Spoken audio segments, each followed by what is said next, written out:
തൃശൂരിലെ കനത്ത തോൽവിക്ക് പിന്നാലെ അതൃപ്തി പരസ്യമാക്കിയ കെ മുരളീധരനെ അനുനയിപ്പിക്കാൻ കെപിസിസി നേതൃത്വം ശ്രമം തുടങ്ങി.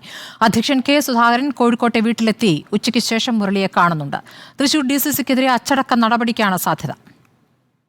പൊതുപ്രവർത്തന രംഗത്ത് നിന്ന് താൽക്കാലികമായി മാറി നിൽക്കുന്നുവെന്നറിയിച്ച മുരളീധരനെ അനുനയിപ്പിക്കാനാണ് നീക്കം. കെപിസിസി അധ്യക്ഷൻ നേരിട്ടെത്തി മുരളീധരനുമായി ചർച്ച നടത്തും.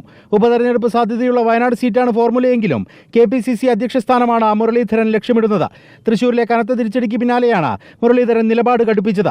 തോൽവിയിൽ കടുത്ത നടപടിയുമായി മുന്നോട്ട് പോകാനാണ് കെപിസിസി തീരുമാനം. ഹൈക്കമാൻഡുമായി ആലോചിച്ച് തോൽവിയെക്കുറിച്ച് പഠിക്കാൻ വിദഗ്ധ സമിതിയെ നിയമിക്കാനും തീരുമാനമായി. കോൺഗ്രസ് സ്വാധീന മേഖലകളിലെ വോട്ട് ചോർച്ചയാണ് പ്രധാനമായും പരിശോധിക്കുക. അട്ടിമറി സാധ്യതയും വിശദമായി അന്വേഷിക്കും. മുൻ M P T N Prathapan, ജില്ലാ കോൺഗ്രസ് അധ്യക്ഷൻ ജോസ് വള്ളൂർ എന്നിവർക്കെതിരെ ഉയരുന്ന ആരോപണങ്ങളും പരിശോധിക്കും. അതേസമയം മുരളീധരനുമായി കൂടിക്കാഴ്ച നടത്തിയ എം കെ രാഘവൻ പുറത്തു വന്ന വാർത്തകൾ തള്ളി. ഒരു കുഴപ്പമില്ല. മുരളി കേരളത്തിലെ കോൺഗ്രസ് നേതാവാണ്. പരാജയ കാര്യങ്ങൾ പാർട്ടി അവിടെ പരിശോധിക്കും, ഉചിതമായ നടപടി സ്വീകരിക്കും. അതുകൊണ്ട് മുരളി പൂർവാധികം ശക്തിയോടുകൂടി രംഗത്തിറങ്ങും. ഒരു വിഷയവുമില്ല. മുരളി വളരെ സജീവമായി സക്രിയമായി രംഗത്തുണ്ടാവും. മുരളീധരനുമായുള്ള കൂടിക്കാഴ്ചയ്ക്ക് പിന്നാലെ ഡൽഹിക്ക് പോകുന്ന കെപിസിസി അധ്യക്ഷൻ ഹൈക്കമാൻഡിനെ കാര്യങ്ങൾ ധരിപ്പിക്കും. രമ്യമായ പ്രശ്നപരിഹാരമാണ് കെപിസിസിയും ലക്ഷ്യമിടുന്നത്.